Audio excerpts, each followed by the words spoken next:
Сәлем достар. Химияны нөлден бастап үйренгіңіз келсе және химия есептерін нөлден бастап өте түсінікті, өте қарапайым тілде шығарып білгіңіз келсе, менің видеоларымды соңына дейін көріңіз. Сіз міндетті түрде өз еркіңізбен шығара алатын деңгейге жететін боласыз. Бүгінгі есебіміз оқырманнан келген сұрақ екен. Яғни берілген есептің берілгені мынадай. Осындай газдар қоспасы берілген, көлемі 10 литр. Оттекпен әрекеттескен кезде, оттекпен жаққанда дейді осы қоспаны, оттектің көлемі 8 литр дейді. Яғни бастапқы қоспадағы газдардың көлемдік үлестерін анықтау керек екен. Ең бірінші есеп шығармастан бұрын біз осылай берілген шартын жазып алайық. Өйткені берілген шартты жазу өте маңызды болып табылады. Біз есепті шатаспай дұрыс шығару үшін оның берілген мәндерін дұрыс жазуда өте жағы дәлдікке алып келеді. Қараңыз, мына жерде берілгендерін жазып алдым. Мінекей В деп көлем. Мына жерде газдар қоспасы болғандықтан жақшаның ішіне 2 газ берілген, яғни метан және де СО көміртек газы. Көміртек оксиді эквивалентті оксиді делінген. Екеуінің 2 газдың қоспасы, яғни 10 литр екен. Және де онымен әрекеттесетін оттегінің көлемі 8 литр. Омега К дегеніміз, яғни бастапқы қоспадағы көлемдік үлес, К көлемдік үлес, яғни массалық үлес деп те айтамыз бұл омеганы. Көлемдік үлес дейтін болсақ, өзіме түсінікті болу үшін мен К деп қойдым. Көлемдік үлес, яғни бұл көлемдік үлес дегеніміз көлемдер арқылы үлесін анықтайтын боламыз. Яғни бұл жерде тек қана көлемдер туралы әңгіме болатын болады.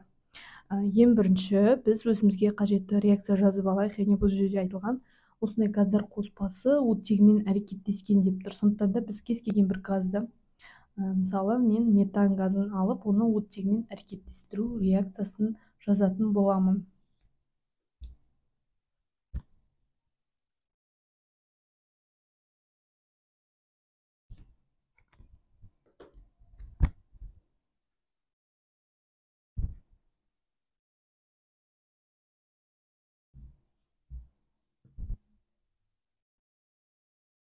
Мінекей реакция теңдеуі бойынша метанның жоғарысына 10 литр деп қойдым, алайда бұл метанның ғана көлемі емес. Бұл жерде газдар қоспасы метан және мынау көміртек оксиді, эквивалентті көміртек оксиді, екеуінің көлемін қосқан кезде 10 литр екендігі берілген.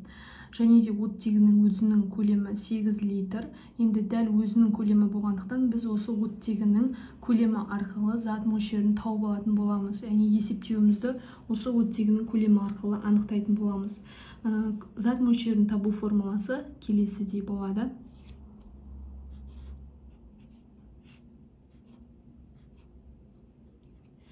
Яғни ню тең В бөлінген ВМ формуласы. Ню деген зат мөлшері, В деген көлем, ВМ деген мольдік көлем болып табылады. Бұл тұрақты шама. Енді мәндерін қойып шығайық. Сол кезде В дегеніміз мынау көлемі, яғни оттегінің өзінің көлемі 8 литр. ВМ тұрақты шама, әрқашан тұрақты 22-де 4. 8-ді 22-де 4-ке бөлген кезде 0,357 моль болады екен. Моль болады. Енді осы зат мөлшері арқылы біз мынау метанның зат мөлшерін тауып аламыз. Өйткені біз өзінің жеке көлемін анықтау керек.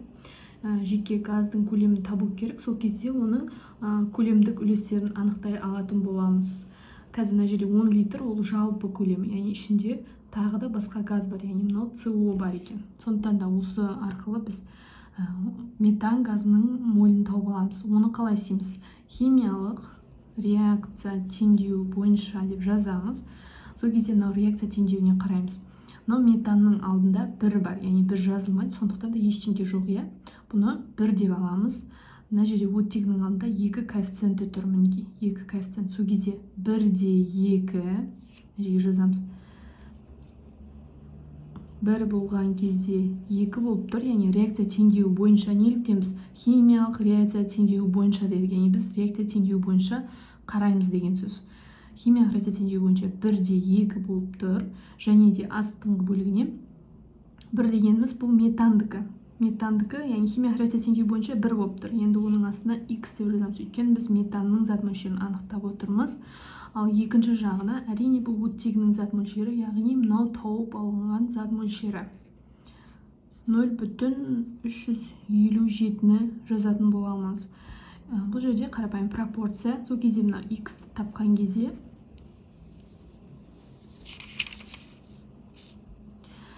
x-ті тапқан кезде, яғни 0,357-ні 1-ге көбейтіп бөлеміз 2-ге. Сол кезде 0,1786.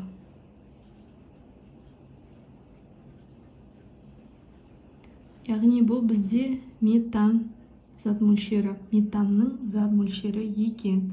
Осы зат мөлшері арқылы өзінің көлемін анықтай аламыз, осы метан газының. Оны табу формуласы өте оңай. Мына жерде мына формуланы пайдаланамыз көлем табу кезінде. Көлем тең, яғни ню көбейтілген ВМ. Осы бір формуланы жаттап алсаңыз, түрлендіру арқылы табуға болады. Мысалы, осы бір формуладан зат мөлшерін таба аламыз, осы бір формуладан көлемді де таба алады екенбіз. Яғни осы көлемді жазамыз. В тең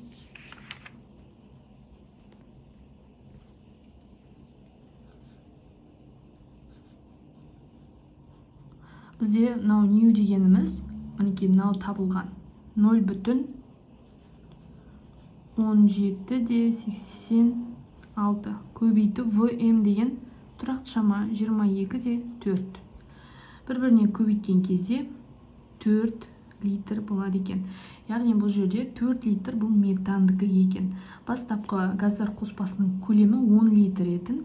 Яғни біз CO-ның көлемін анықтау өте оңай болып қалды. Яғни 10-нан 4-ті азайтқан кезде 6 литр екен. Енді көлемдік үлесін табу үшін бұл жерде көлемдерді бір-біріне бөлеміз. Өзінің көлемін жалпы көлемге бөлген кезде бізде көлемдік үлес шығады екен. Ал массалық үлесте де тура солай. Егер массалар берілсе, өзінің массасын жалпы массаға бөлу арқылы біз массалық үлесті табатынбыз.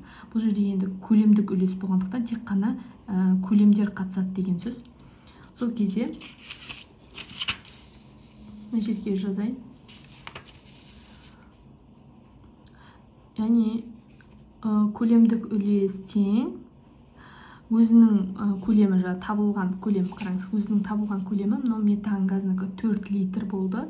Енді бізде бастапқы қоспа 10 болды ғой, бастапқы газдардың көлемі 10-нан азайтамыз 4-ті, сол кезде 6 литр. Бұл 6 литр CO. Яғни 6 литр CO-нікі, 4 литр метан газынікі болды. Екеуін қосқанда 10 литр, яғни бастапқы газдардың қосындысы шығып отыр. Енді көлемдік үлесін табу үшін өзінің массасын, мысалы метандікі 4 болса, өзінің массасын бөлеміз жалпы массаға. Әрине көбейтеміз 100%-ға. Сол кезде 40% болады екен.